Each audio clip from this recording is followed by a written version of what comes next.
Hi అండి.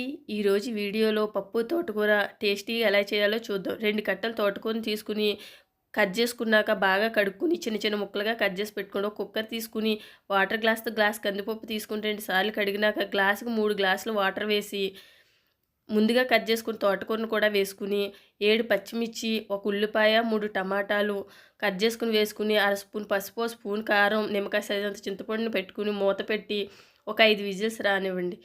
ఇది చల్లారినాక మూత తీసి సరిపడా సాల్టు, ఒక స్పూన్ ధనియాల పొడి, కొద్దిగా కొత్తిమీర కట్ చేసుకుని వేసుకుని పప్పు కుడకతో బాగా కలపండి.